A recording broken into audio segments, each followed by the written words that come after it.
go. I am a donor mom. My son was killed by a drunk driver on May 16, 1999. He was a successful stockbroker and was engaged to be married. I gave all of his organs and tissues. Up to 13 people live because of his gifts. Crippled children walk, and 2 women burned in a house fire are alive due to his tissue gifts. This is not an easy subject for people to hear, but for those 76,000 people on the national waiting list, we are all mandated to talk to whoever will listen. Claudia, an organ donor's mother, shared her tragic story about a tragic accident that was able to help many people in the end. There are thousands of stories like this. However, there are plenty that talk about organ donation coming too late or not at all. If you could do something so small as to donate your organs once you don't need them anymore, wouldn't you? I hope that if I were in need, somebody would be able to help me.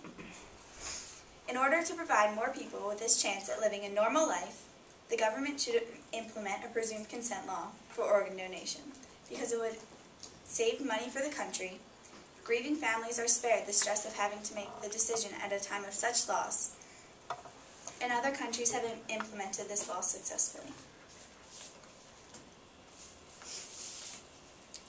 Previously, the policy was that to become an organ donor, somebody would have to opt in or sign a specific paper to become an organ donor.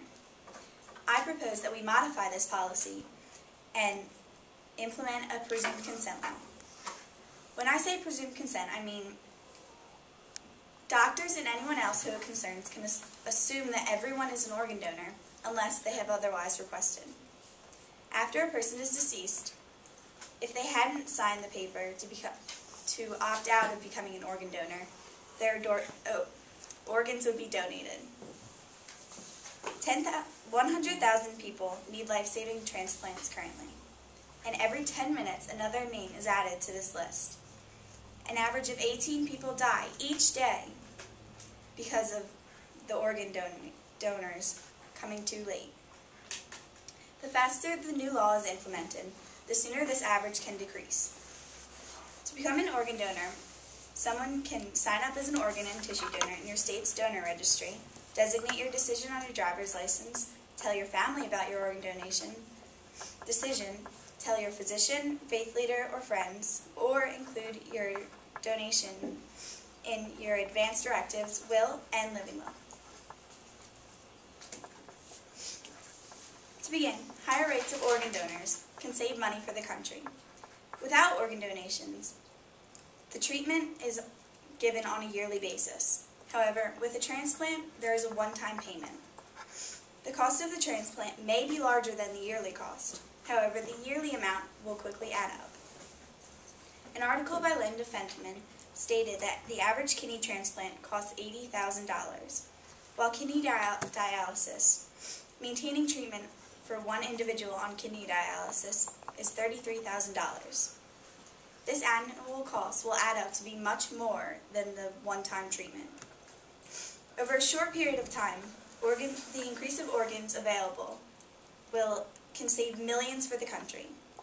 An article by Kenneth Grundle stated that Spain's 10,000 renal transplants save about $207 million each year.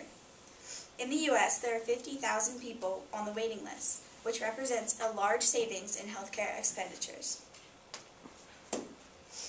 In addition, grieving families are spared the stress of having to make a decision at a time of such loss. When a person dies, the decision is normally left to the family. They are able to disregard the wishes of the deceased. Sarah J. once stated that most people are not opposed to organ donation.